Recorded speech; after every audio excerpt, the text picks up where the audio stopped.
You are listening to Season 2 of The Diary of a Wannabe Writer, the short and often daily podcast in which I chronicle my life and attempt to be a writer by writing daily. Sometimes.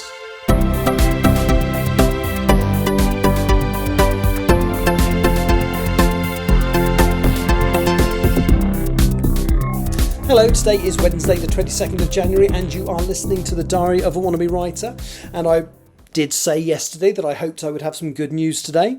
Well, I have, and a little bit earlier than I anticipated as well. So it is just before 4:30 as I record this. This is also live on a live stream, so apologies if something distracts me on the podcast. But anyway, I have signed off chapter 39. Now that's got to be the quickest work I've ever done. I don't think I've cut any corners or anything, but that's got to be the quickest work I've ever done. Writing and signing off a chapter. So yeah, 9,000 words. I think it ended up just slightly over by a couple of words. It might be slightly under, but it was around 9,000 words. Written and edited in 7 days. So I set myself the deadline of completing it by the 23rd. That's tomorrow. So that now means, in theory, I've got to meet my deadline of writing chapter 40 by the end of this month as well, which is the final chapter. There's just an epilogue left to write after that. That means I have effectively an extra day to do that. I have 9 days. So that's fantastic. So how did I go about doing this? Well, the honest answer is I did a lot of work offline. So I got up this morning and I read chapter 39 again on my laptop here. I considered live streaming it, but I didn't. I had some breakfast. I finished reading a book yesterday that I quickly need to mention because it's bloody marvellous.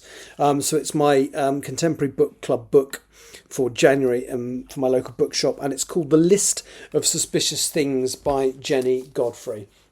And it's set in Yorkshire in 1979 and 1980, so with a backdrop of Thatcher becoming Prime Minister and, of course, of the Yorkshire Ripper murders, which had been going on for a few years at that point, remaining unresolved, leaving a lot of the people in Yorkshire, particularly women, obviously, feeling quite vulnerable. So this story isn't about the Yorkshire Ripper, but that is the backdrop.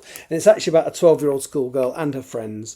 And she decides to investigate the Yorkshire Ripper because she thinks the police aren't doing a good enough job. They should have caught him. It's been going on for ages. So she creates a list of anything suspicious she sees. Hence it's titled The List of Suspicious Things. And I won't tell you what happens, but there's some absolutely beautifully written friendships, relationships. There's some very sad moments. There's some very tense moments. It's splendid. I thoroughly recommend it. Anyway, I finished reading that yesterday.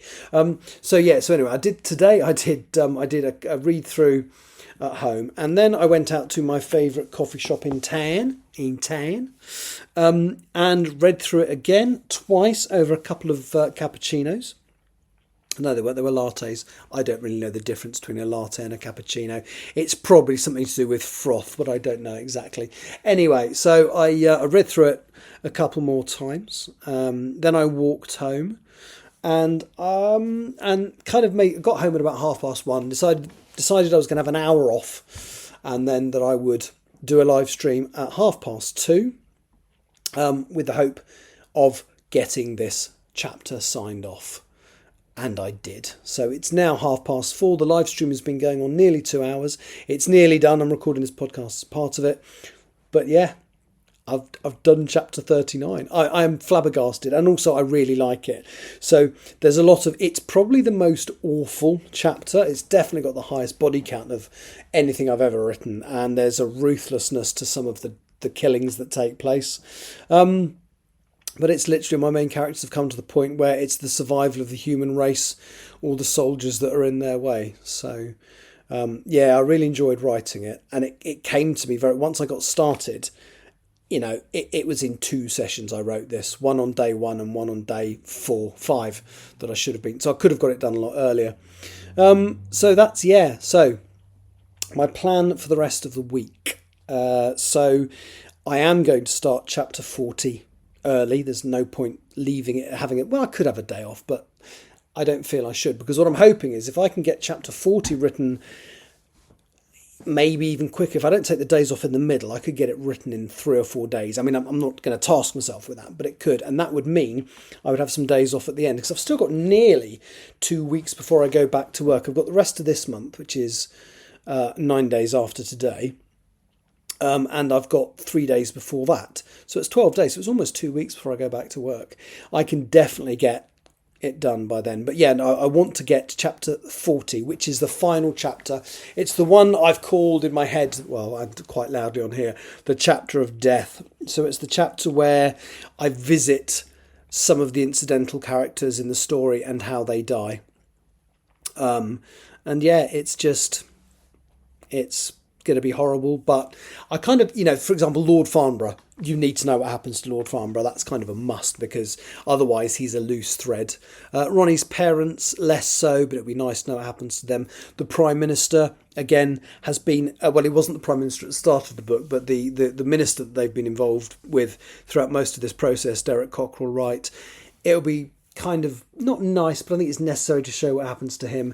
And there's a couple of other characters I need to show what happens to. Plus, obviously, the last few of my characters going into their hibernation in the trees in the forest. And the death of one of my characters. He could still technically survive at this point, but I think when we did that "I'll see you soon" bit in the last chapter, it became fairly obvious that he wouldn't. The other thing that wasn't deliberate, but I've said that Shaw and Oakley are friends, and when they said goodbye, it just felt a little bit more intense than that. So I'm not going to suggest that they're gay lovers or anything like that. I'll leave that to the audience, but they're definitely close friends. I mean, what I am going to do when I do the rewrite, when I do the next draft, this character appears right at the end. I'm going to lace him into the narrative earlier, because I want it to be someone we've heard on the phone but not really met. So he's clearly one of Oakley's friends. There is a chapter earlier on that I wrote where Oakley speaks to someone that's obviously someone he knows quite well, who's working in the infrastructure of Arbor Associates, but I can't remember what I called him. I can't remember which chapter it's in. I'm just going to change it so that it is Oliver Shaw anyway.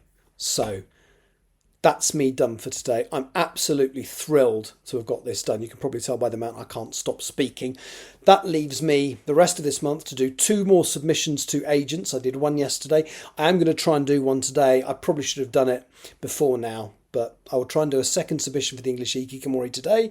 So that then will just leave me chapter 40, 1 more English Hikikomori submission, and a short story to write. Like I said yesterday, the short story is the least important thing. If I can get these 2 chapters written this month and the 3 submissions done, that will feel like an amazing month of progress.